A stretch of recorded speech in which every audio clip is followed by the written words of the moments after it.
Ces violences ne bénéficieront d'aucune indulgence. Nous avons tous vu le jeu des opportunistes qui ont essayé de profiter des colères sincères pour les dévoyer. Nous avons tous vu les irresponsables politiques dont le seul projet était de bousculer la République, cherchant le désordre et l'anarchie. Aucune colère ne justifie qu'on s'attaque à un policier, à un gendarme, qu'on dégrade un commerce ou des bâtiments publics. Sans doute n'avons-nous pas su depuis 1 an et demi y apporter une réponse suffisamment rapide et forte. Je prends ma part de cette responsabilité. Il a pu m'arriver de vous donner le sentiment que ce n'était pas mon souci, que j'avais d'autres priorités.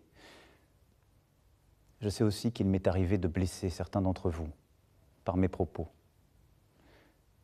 Je veux ce soir être très clair avec vous. Si je me suis battu pour bousculer le système politique en place, les habitudes, les hypocrisies, c'est précisément parce que je crois plus que tout dans notre pays et que je l'aime. Je demande au gouvernement et au Parlement de faire le nécessaire afin qu'on puisse vivre mieux de son travail dès le début d'année prochaine. Le salaire d'un travailleur au SMIC augmentera de 100 € par mois dès 2019, sans qu'il en coûte 1 € de plus pour l'employeur. Je veux renouer avec une idée juste, que le surcroît de travail accepté constitue un surcroît de revenus.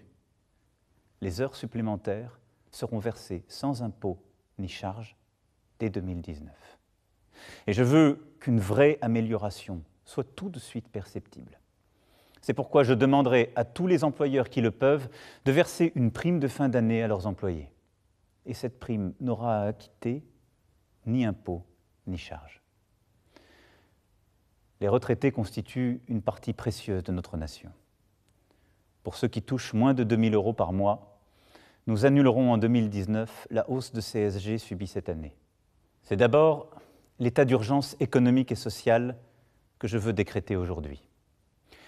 Nous voulons bâtir une France du mérite, du travail, une France où nos enfants vivront mieux que nous. Cela ne peut se faire que par une meilleure école, des universités, de l'apprentissage et des formations qui apprennent aux plus jeunes et aux moins jeunes ce qu'il faut pour vivre libre et travailler.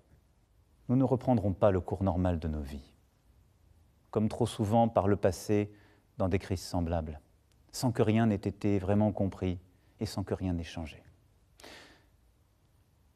Nous sommes à un moment historique pour notre pays.